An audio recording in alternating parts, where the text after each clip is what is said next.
So welcome everybody. Thank you for joining us today. Our Ramon and I are here to share with you guys tools and technology for reading and writing. There's a lot of ways that you can make it easier for you guys to read your assignments and create your papers. So that's what today is about, how to save you time and make it less effort to get those things done.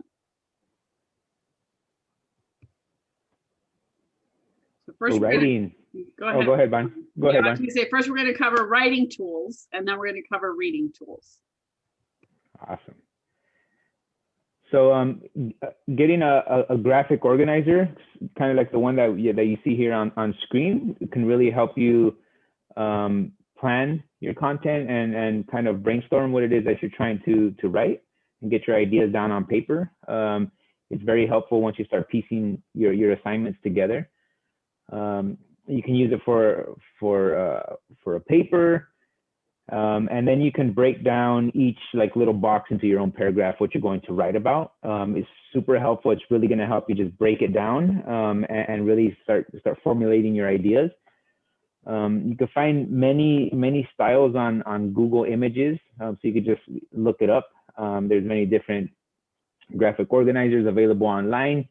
Most of these are free, just go on there, search them, download them, print them. Some of them, I'm pretty sure you can even interact with them. You can go in there and type your information or not, or Russ, you could just print these out and start writing your ideas. Or maybe you can even just, draw these out on a piece of paper if you don't have a printer at home, and then you can just, work on them at home. I know not everybody has a printer at home these days. I know I don't. When I go back to the office, I have a printer available for me there. And US students, I'm sure not all of you do have a printer available. So maybe you can draw this out. This is very simple. Just draw up the squares, the circles, and just start plugging in the information.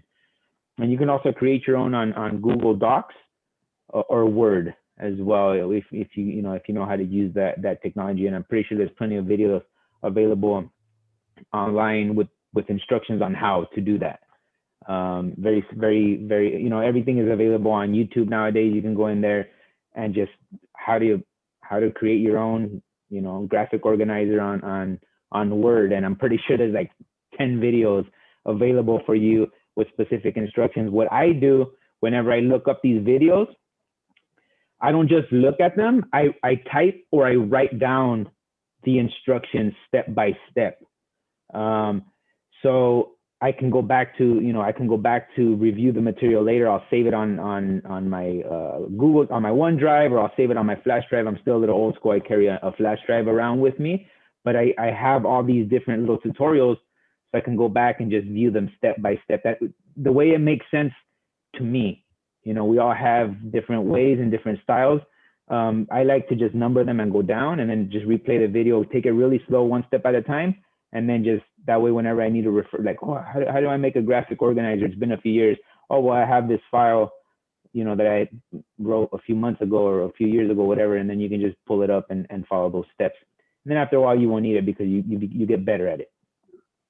This is such a great thing, especially if you're not with a computer and you just was like, how am I going to sort out how am I going to do this? There are different ways to do it. So it's really a great tool. And sometimes the old school methods work best. Yeah. On paper, just writing your stuff, your information down, it helps you remember it, when you write it down, and I still prefer writing certain things down, and then certain times I'm getting certain things I like to type, but other things I like to write down because it just helps me remember. And when it came to doing assignments, I used to always have to write my stuff down. The only time I really typed was when I had to type in the final paper and turn it in. So you all have your own styles, though. You're probably a kinesthetic learner. Yeah, I need to be hands-on. Yeah, I need to be hands-on in order for me to retain that. I need a little bit of all three learning styles, but I need to do it hands-on as well, and that works for me. That way, when I just go in and type, I'm not the fastest typer, but when I go in and type, like my rough draft, it's a lot easier when helps me retain the information, and it goes a lot smoother for me. Yeah, but each person, that's what you guys got to do. You have to figure out what works for you. I Yeah. was lucky that I played piano growing up, so I type really fast. I Mm. really believe that's why I type I've fast. seen Bonnie type, and the smoke is coming out the keyboard when she's typing. She types that fast. But If I have to handwrite, it totally messes up my thinking. So you guys got to find what works for you guys, okay? Or find what works for you guys. definitely. Okay, so I'm going to show you a quick video on this program, and then let me make sure I got the right tab. I have to do a different share. We're going to go to YouTube. I'm going to show you a quick video on this program, and then I'll talk a little bit about it, because this is a really awesome tool to help for those who struggle with writing papers. Your ideas matter and can make a difference. But when you face large creative challenges, whether it's collaborating on a design project, writing a novel, creating a new app, it's easy to get overwhelmed. We built Ginkgo to help you bring clarity and focus to your life's work. So what is Ginkgo? Think of it as taking an outline, separating the different levels, and adding your content right there. This means you can work on a particular scene or task, reorganize your document, and work on the big picture, all on the same page without breaking your flow. Creating a Ginkgo tree is simple and soon becomes second nature. To edit and save, press Ctrl Enter. To add more detail, create a card to the right by pressing Ctrl Right. To create a card down below, press Ctrl Down.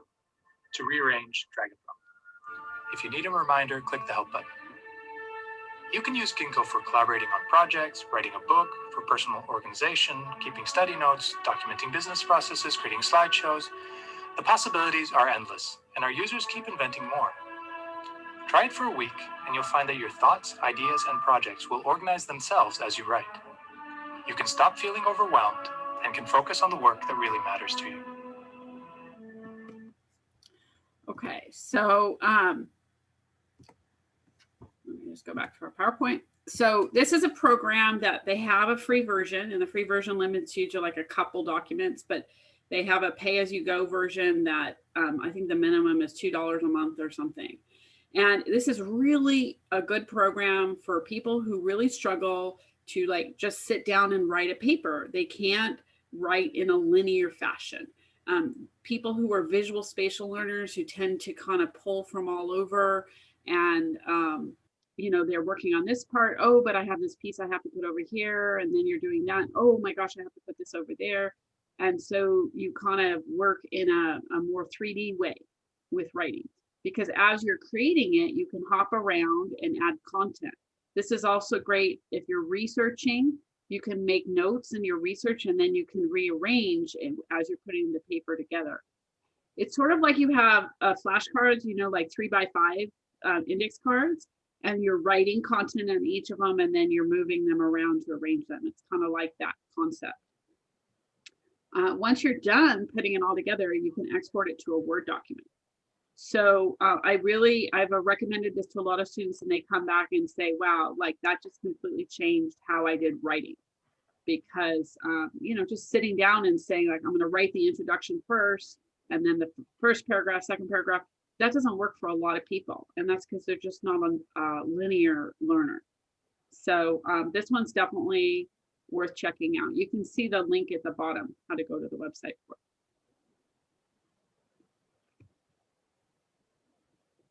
Okay, I'm going to share again another video.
Yeah, so as you can see there, Grammarly is great. You know, I love Grammarly. I still use Grammarly to this day.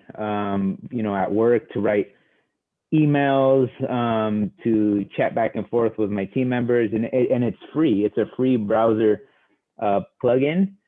It helps correct your grammar, obviously, Grammarly. It works in Google Docs. It also works with Word.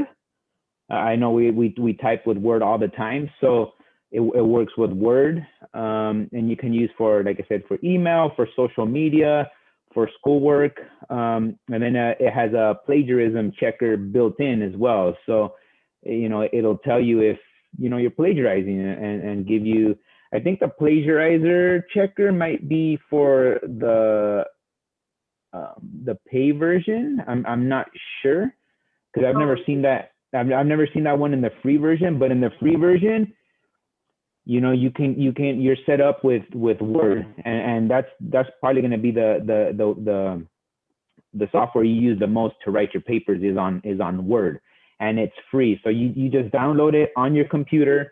I downloaded it through my Chrome browser.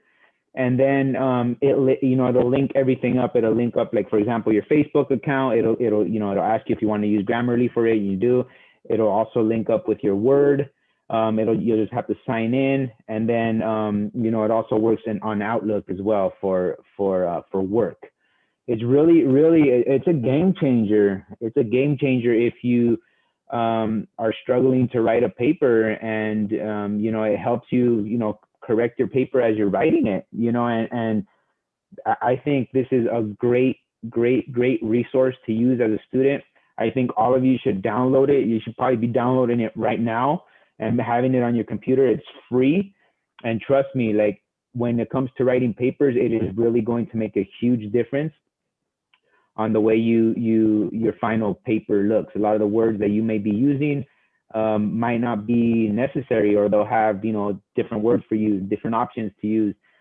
So, you know, if you don't have Grammarly, I highly recommend that you download it now and use it for everything. I use it for everything. I use it for work now. As a student, I started using it my final year of grad school. But, you know, you have it now. Why not use it? You know, and it's free. I think it's a great resource. Yeah, my kids use it. I think it's such a valuable tool. It's such a great resource. So here's another.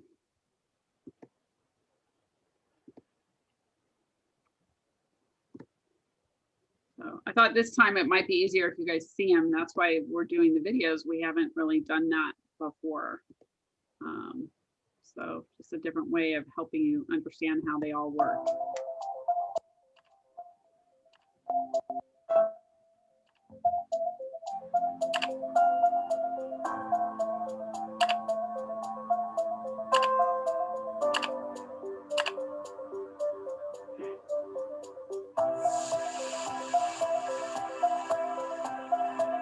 Let me tell you a little bit about the job to get started with. It's not just a job, it's sort of probably the most important job. The title that we have going right now is Director of Operations, but it's really kind of so much more than that. Responsibilities and requirements are really quite extensive. First category for the requirements would be mobility. This job requires that you must be able to work standing up most or really all of the time, constantly on your feet, constantly bending over, constantly exerting yourself, a high level of stamina. Okay. That's a lot.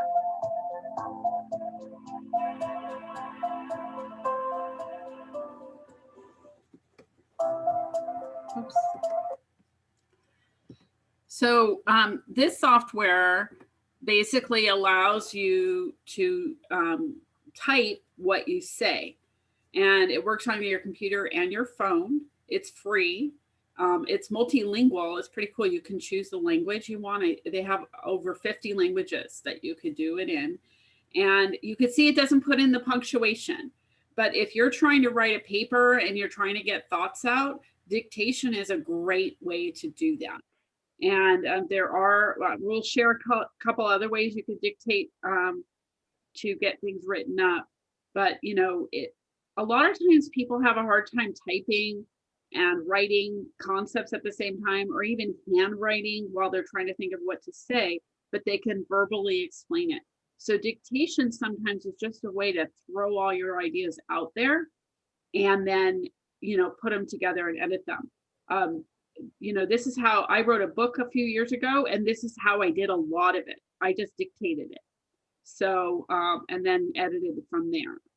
So I think it's really a good option if you find you type too slow, or, you know, just the physical act of writing is difficult while you're trying to think of what to say.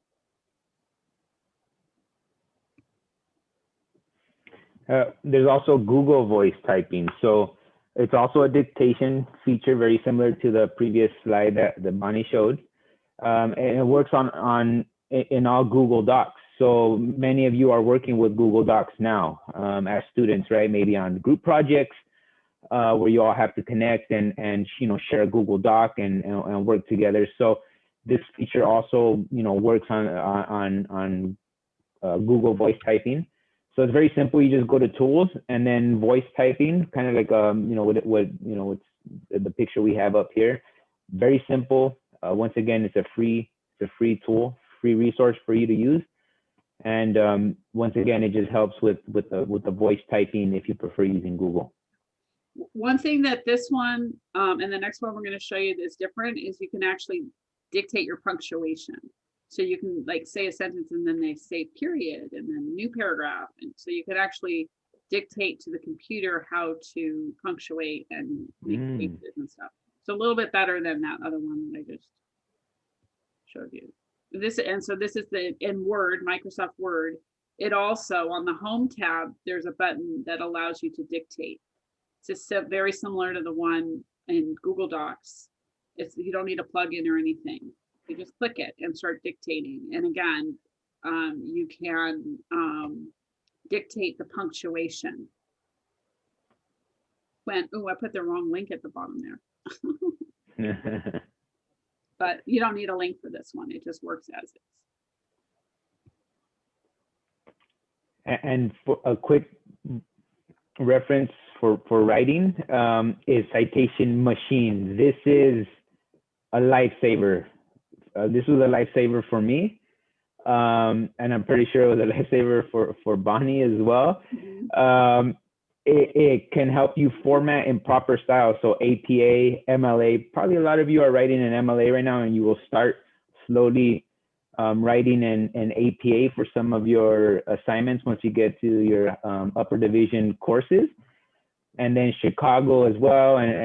But for the most part, I was exposed to MLA and then APA in graduate school when I went for my master's program. And basically what it does, it can format citations for any references that you're looking. So it's a game changer, honestly. If you're researching and you find a great article online that you want to use for your paper and you want to cite it, you can just copy and paste the link onto you know, the website, and it'll automatically create a citation for you that you can use on your reference page. It's that simple. It saves so much time and effort sitting there trying to plug in everything, trying to space everything correctly, trying to make sure you just plug in the link and then it generates it for you. If it's a book, you can manually do it as well. You can go in there and just type in the information and it automatically creates the citation for you. Journals, films. Honestly, if it wasn't for Citation Machine, I wouldn't have made it to graduate school because I depended on it that much for my references. And what I used to do, and I don't know, Bonnie might have a different style, is I used to do my research first and kind of just get my reference page done beforehand. It's always easy to add another reference if you want, you know, if you find something else later on down the line. But I had my reference page done first, and then I would start writing my paper. That way I didn't have to worry about that like last minute, right? Like, oh my God, I'm done now, woo! And then you forget about the reference page, and then you're stressing at the very last minute to get your reference page done. And it could be really time consuming because you have to put them in alphabetical order. Anyways, I'm not an English teacher. I'm not saying, you know, but still, it will definitely save you in the long run. And I would become very, very familiar with this if I were you. It's free as a student, just for anybody actually, and just start practicing with it now, and you'll be really good with it. And it's going to save you a lot of time and stress and headaches trying to formulate your reference paper. Yeah, I would build my reference page as I went. Okay. So I would research, do a part, and then I would add though as I found stuff. But I Yes. used this throughout graduate school, and not once did I ever have an error in any of my references. And how many papers, I can't even count how many papers we wrote, but never once did I have an error Right. in a single reference. But that's with the first class we took, our professor told us about this, and it was bookmarked, right? Exactly. It was a bookmark. Yeah, you got to bookmark this, especially as a student. You know, I would always look at the minimum requirement of references. Okay, so if it was 3 for the paper, boom, I would just look up my 3 articles first. And like Bonnie, I would also add stuff later on if I found a great article that I just needed this one sentence from, you know, or this one, you know, paragraph, or this one, you know, just then I would add it in later. It's a lot easier that way. But I always started with the minimum requirement of references first, and then you can always add as you're building your paper, and you'll get good at it. You know, you'll get good at writing your papers. You get into like a rhythm, and you create your own style. Like, this is how I'm going to write my paper. Some of you can knock it out a day before. You know, kudos to you, but I can't. I can't. I need to start building it like the day it's assigned, or the next day. And we have a whole nother you know, workshop for writing assignments. But I would always start that day or the next day with just, you know, generating ideas, and maybe start doing some research and start building my paper. That way I can finish in time and not be super stressed out. And in graduate school, you can't really get away with writing a paper the night before. You might be able to get away with it in community college, and maybe here in undergrad while you're getting your bachelor's degree, maybe. But once you get to graduate school and you have to write 15, 20-page papers in APA format, I highly advise you that to start early on and do your research. No, I mean, writing is not super hard for me. And even I was like that, Ramon. I would get started immediately because you just never knew what roadblocks you were going to hit if you were going to ask questions. Or I one time picked a topic that was extremely hard to research. I ended up having to change topics. Right. It's just too hard to get materials. So yeah, definitely getting going right from the get-go. And you had time to change that topic because you started early. So great tip. Yeah, definitely. So one more video here.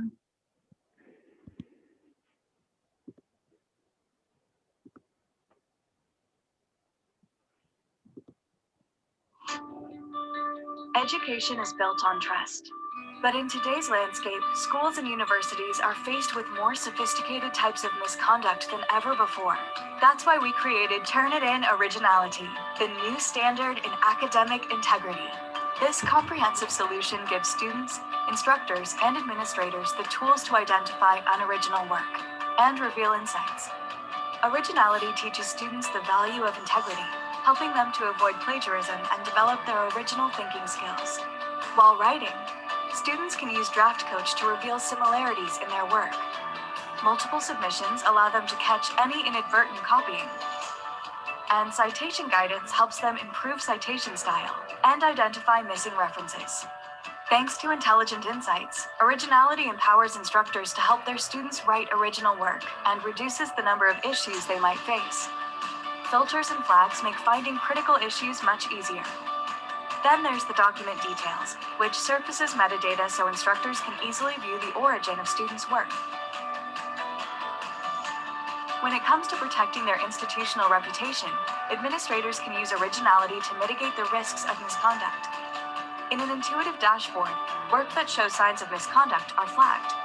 The document can then be clicked for more information and processed into a full detailed report. So whether you're a student who needs help writing, an instructor looking to verify original work, or an administrator working to preserve trust in your institution, Originality keeps integrity at the core of everything you do. Turnitin Originality, the new standard in academic integrity.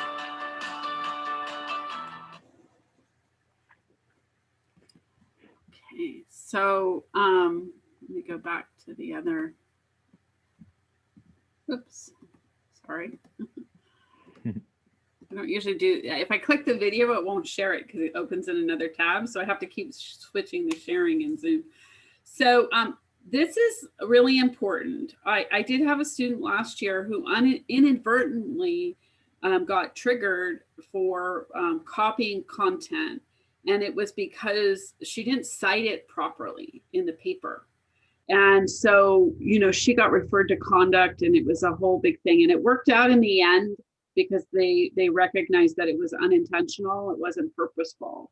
However, in today's technology world, you know, when we're looking at content online and we're reading things, sometimes we can inadvertently copy what we read, not meaning to.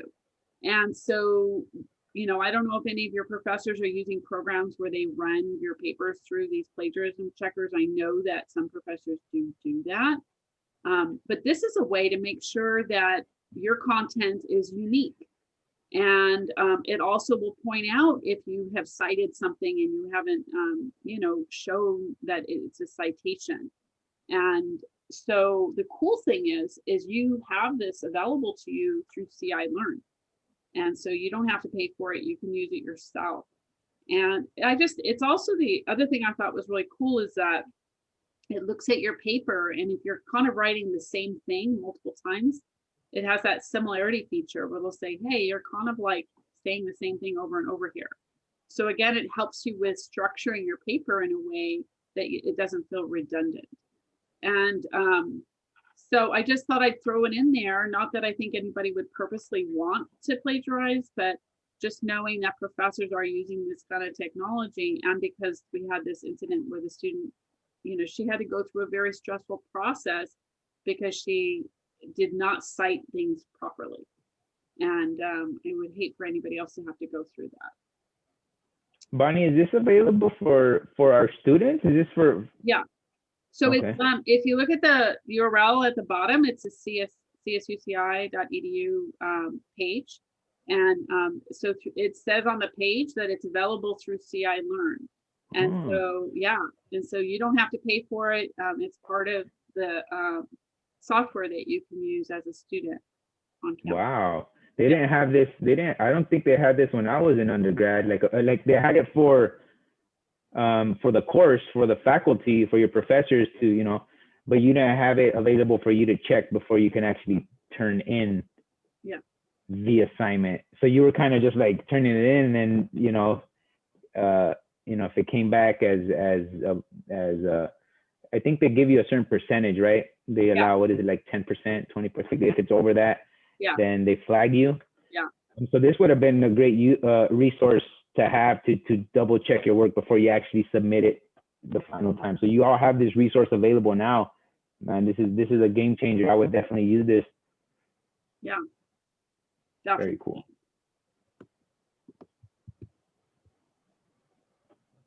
You want to go ahead and introduce this, Bonnie? Yeah, so now we're just going to go through some ways to make reading easier for you guys, faster and easier. You could do this first one, Bonnie, and I'll do the next one. So we found it's really great to improve comprehension when students read and listen at the same time. So several of the things that we're going to talk about today are read aloud features. And if you're reading and listening, your brain kind of doesn't have to, you know, sound out the words and make sure you're reading them correctly. You can just really focus on the content. So this kind of reduces processing in the brain, so then you can comprehend better. And there's many technology options that allow you to do this. There's also Acrobat PDF read out loud. So you can basically read your PDF documents out loud to you. It's built into Acrobat Reader, and like I said, it reads the PDFs for you, and it uses a voice on a computer, so it'll sound like a robot voice, reading it back to you. These are usually installed in all computers. So I know a lot of you will have PDF readings assigned to you as part of your course. A lot of times the professors will make that available to you, so you can use this to really help you, kind of read it back to you, and then you can read along, follow along with whatever PDF document you're reading. If you're having to read stuff on a web browser, like if, let's say in Canvas, your professor's having you guys submit, writing, and you have to read people's and respond, there's a plugin for the browser, and it works on Chrome or it works in Firefox. It's called Read Aloud. And basically you put it in your browser, you install it as an extension, and then when you want to read a page, you click on it and it'll read it to you. You can have it just read the whole page, or you can highlight a section that you want it to read. It also uses your computer's voice. And in computers, you usually can change the voice. There's usually a couple options, and also the speed, but that's in your computer settings, not in the plugin. And so this is very useful, especially if you're doing research or trying to read a lot of content online, and it's hard to stare at a screen for a long period of time.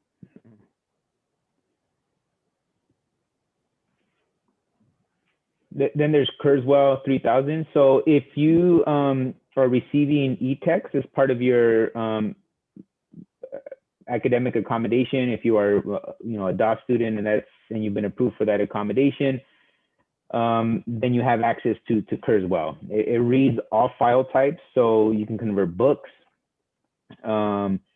textbooks, electronic readings, PDFs, any type of course material, any type of readings that you need for your courses.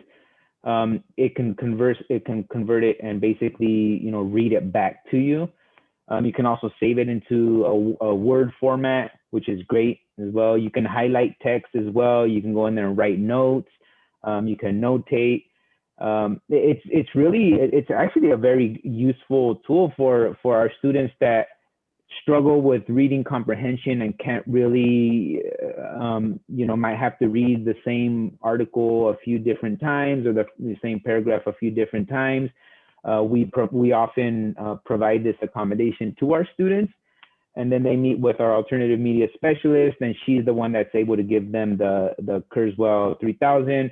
It's an awesome accommodation. Many of our students really enjoy it. It's really helpful to them, and it's just really intuitive. You can go in there, you can highlight things, and then you can just pick a spot and it starts reading it for you. So it converts textbooks, PDFs, electronic books as well. What do you call those? What do you call the electronic? Ebooks. The ebooks as well. Sorry, I was blanking out there. So any type of course reading, we can definitely convert that into an audio textbook using Kurzweil. Yeah. It's a cool program. It is. So another thing that's really important is to reduce your eye strain.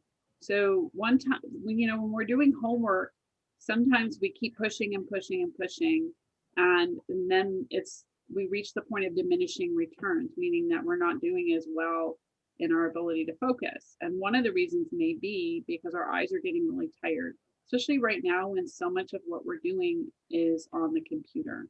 And I know Ramon right now, he is styling his blue light filter glasses. You can see it blocks the blue. I don't know if you can see, but it's actually blocking the blue. Yeah, you can see that on the screen. Yeah. It's cool. So, it's really important to be aware of what's going on with your eyes. When we look at the screen, we don't blink as much, and so our eyes can get really dry. You can get apps on your phone and your computer to block the blue light if you don't have glasses. You can reduce the contrast on your computer monitor. That's one I do all the time. Reduce the contrast. You can actually, in your computer screen settings, you can save contrast profiles. So you can have one that's set just for reading so that it's reduced contrast.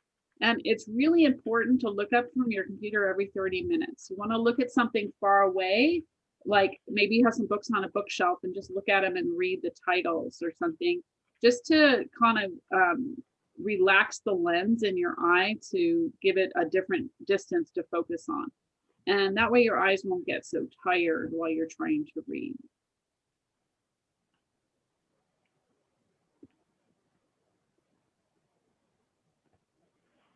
And also using the Pomodoro method. So we've talked about this in previous workshops, and it's a really useful tool so you don't burn out so quickly and try to cram, do a cramming session in 5-6 hours straight. That's not healthy for you either.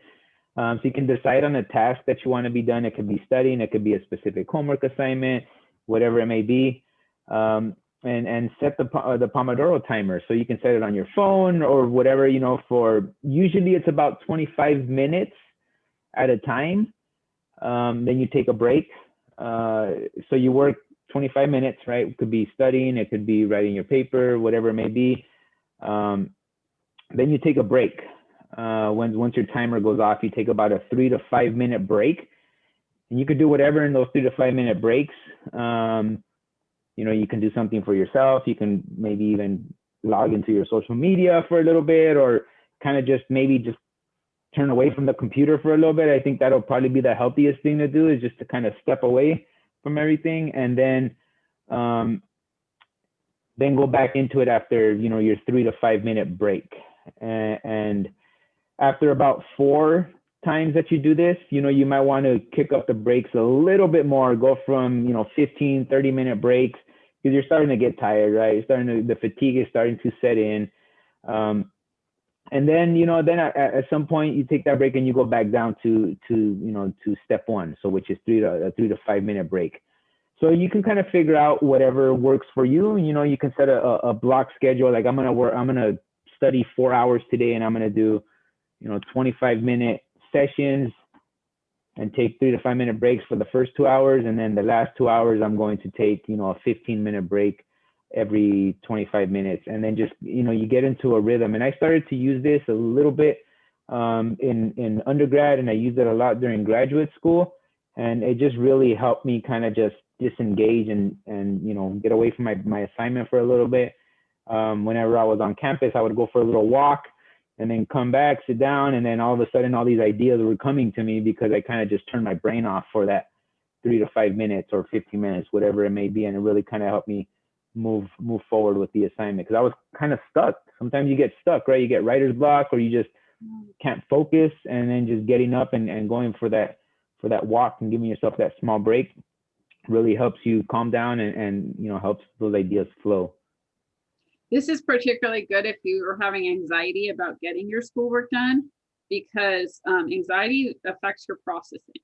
So if you take a break, do something like grounding or breathing exercises or walking, something that's going to calm you down a little bit, because then you can go back and focus better.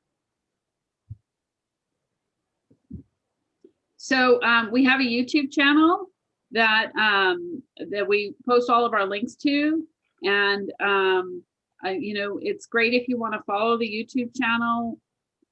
Oh, I didn't put the link on the page.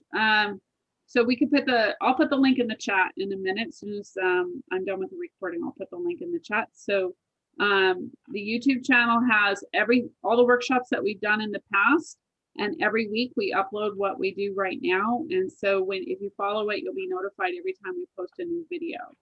And a lot of these things you might go back and read. We did do one last semester that's all about writing, how to write papers and things like that, and that might be helpful. Next week, we have a couple events coming up. Ramon and I are going to be guest presenting for the Adulting 101 series through the Multicultural Dream Center. We're going to be doing our Minimize Distractions, Maximizing Studying for students during that. And that's probably, I think, our most popular. Don't you think, Ramon? That's probably our most popular workshop that we've done. That's the biggest issue. Definitely. Yeah, it's the biggest issue with virtual school is, how do I focus when I have all this stuff going on in my house? So that's a good one that you don't want to miss. And then next Friday, we're going to be doing another one, actually, that's very popular, just a virtual, like a tour of the virtual tutoring and campus resources. And so we're going to show you you know, what's available in terms of tutoring and support services and how to access those support services. All the links for all those services and kind of what to expect when you drop into their Zoom and want to get set up. So you don't want to miss that one because we're going to go through all tutoring and we're going to talk about, you know, getting ready for registering for next semester and, you know, just some of the support services that you can access. Yeah. Campus. And in a few weeks too, we're also going to have a resume workshop. So Right. if some of you want to, you know, are starting to look for jobs or an internship or whatnot, we're going to have Jake from Career Development Services join us, and we're going to, you know, give you a resume workshop and kind of walk you through the basic steps on how to create a resume, because it's really important. So stay tuned for that one as well. And then we're going to have some career fair preps as well. So we're going to have Career join us for a few different sessions. Really excited about that. Yeah, we're very excited about that because you guys should be thinking now about summer. What am I going to do over the summer? Exactly. You don't know. I worked in Career for 3 years, and you don't know how many students would come into the Career Center 2 weeks before graduation. Yes, 2 weeks before graduation and ask for help with their resume. And I'd be like, sure, yeah, let me see your resume. Oh, I don't have one. Wow. Okay, so you were here 4 years and you didn't get your resume done. So it's really important that you start thinking about these things now, because if you want to apply for jobs, you're going to need a good resume. So start thinking about it now. And even if you don't have one or have never worked on one, it's okay. Just join the workshop. We'll help you get one, you know, get one started. If you've never worked before, it's okay. There are resumes that don't need necessarily job experience on there. And we'll go over all this in the workshop, but you know, join us if you need help, and we will, you know, we'll walk you through the basic steps of how to create a resume, and then we'll link you up with a career counselor, and you know, they'll be able to help you, you know, with that next step in your career path. Yeah. Looking forward to that. So does anybody have any questions about what we talked about today?